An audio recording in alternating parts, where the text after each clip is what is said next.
It's March the 14th. Let's read the Bible. Welcome back, friends, to this year-long journey from Genesis to Revelation. In 1 year, we have all jumped on the Bible bus, and the Bible bus today has brought us to Deuteronomy 19 through 22. Almost every day, I'm getting comments from people saying how much they are enjoying this and how much they're learning. And I feel the same way.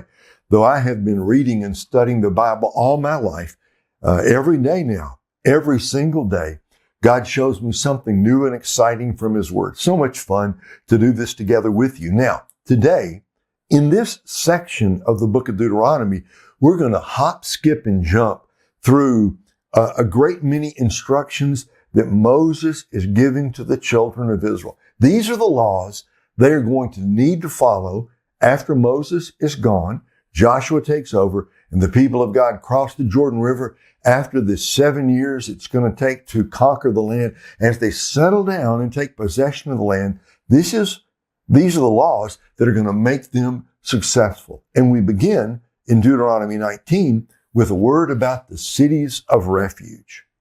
When the Lord your God annihilates the nations whose land He is giving you, so that you drive them out and live in their cities and houses, you are to set apart 3 cities for yourselves within the land the Lord your God is giving you to possess.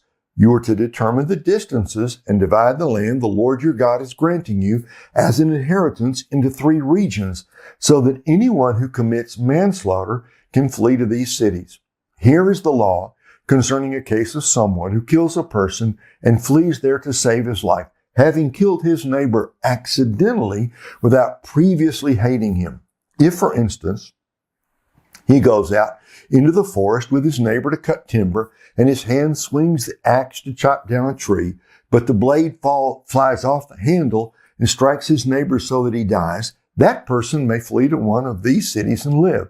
Otherwise, the avenger of blood, in the heat of his anger, might pursue the one who committed manslaughter, overtake him because the distance is great, and strike him dead. Yet he did not deserve to die, since he did not previously hate his neighbor.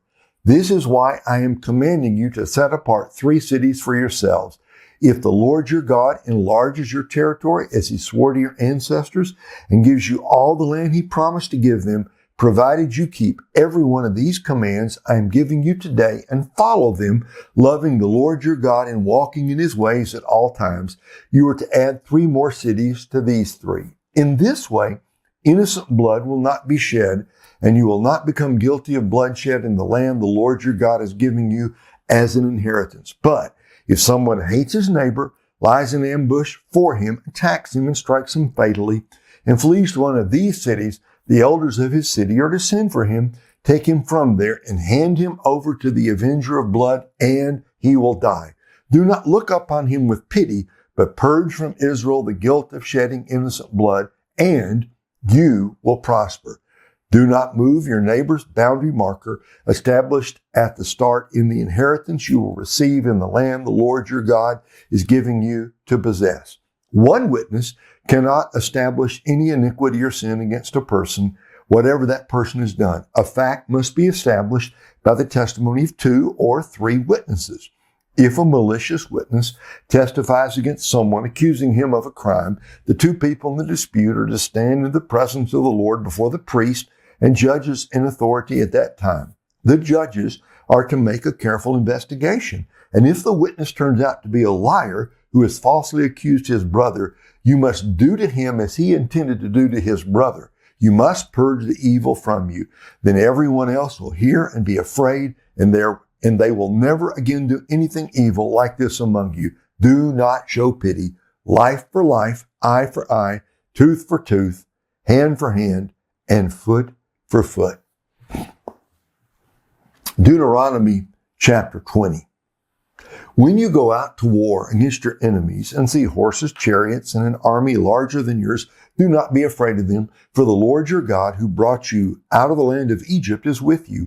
When you are about to engage in battle, the priest is to come forward and address the army. He is to say to them, "Listen, Israel, today you are about to engage in battle with your enemies. Do not be cowardly.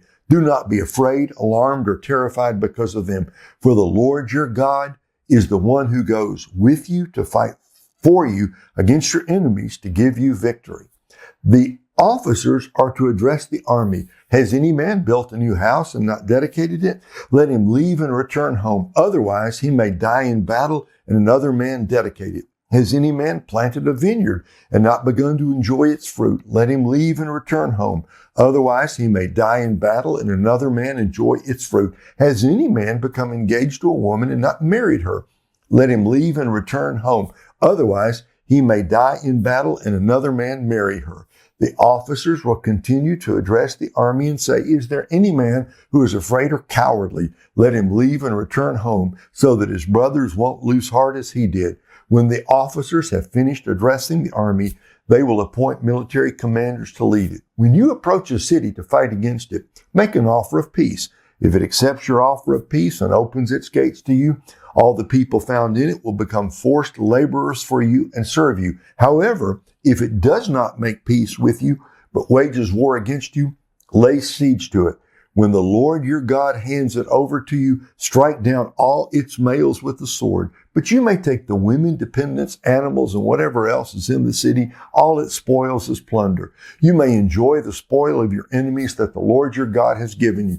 This is how you are to treat all the cities that are far away from you and are not among the cities of these nations. However, you must not let any living thing survive among the cities of these people the Lord your God is giving you as an inheritance. You must completely destroy them, the Hittite, Amorite, Canaanite, Perizzite, Hivite, and Jebusite, as the Lord your God has commanded you, so that they won't teach you to do all the detestable acts they do for their gods, and you sin against the Lord your God. When you lay siege to a city for a long time, fighting against it in order to capture it, do not destroy its trees by putting an axe to them, because you can get food from them. Do not cut them down. Are trees of the field human to come under siege by you? But you may destroy the trees that you know do not produce food. You may cut them down to build siege works against the city that is waging war against you until it falls. Deuteronomy 21. If a murder victim is found lying in a field in the land the Lord your God is giving you to possess, and it is not known who killed him, your elders and judges are to come out and measure the distance from the victim to the nearby cities. The elders of the city nearest to the victim are to get a young cow that has not been yoked or used for work. The elders of that city will bring the cow down to a continually flowing stream, to a place not tilled or sown, and they will break its neck there by the stream. Then the priests, the sons of Levi, will come forward, for the Lord your God has chosen them to serve him and pronounce blessings in his name, and they are to give a ruling in every dispute in cases of assault. All the elders of the city nearest the victim will wash their hands by the stream over the young cow whose neck has been broken. They will declare, our hands did not shed this blood. Our eyes did not see it. Lord, wipe away the guilt of your people Israel, whom you redeemed, and do not hold the shedding of innocent blood against them. Then the responsibility for bloodshed will be wiped away from them. You must purge from yourselves the guilt of shedding innocent blood, for you will be doing what is right in the Lord's sight. When you go to war against your enemies, and the Lord your God hands them over to you, and you take some of them prisoner, and if you see a beautiful woman among the captives, desire her, and want to take her as your wife, you are to bring her into your house. She is to shave her head, trim her nails, remove the clothes she was wearing when she was taken prisoner, live in your house, and mourn for her father and mother a full month.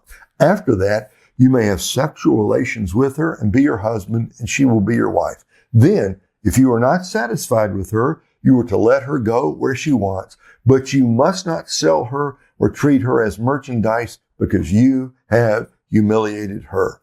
If a man has two wives, one loved and the other neglected, both the loved and the neglected, and both the loved and the neglected bear him sons, and if the neglected wife has the firstborn son, when that man gives what he has to his sons as an inheritance, he is not to show favoritism to the son of the loved wife as his firstborn over the firstborn of the neglected wife. He must acknowledge the firstborn, the son of the neglected wife, by giving him 2 shares of his estate, for he is the firstfruits of his virility. He has the rights of the firstborn.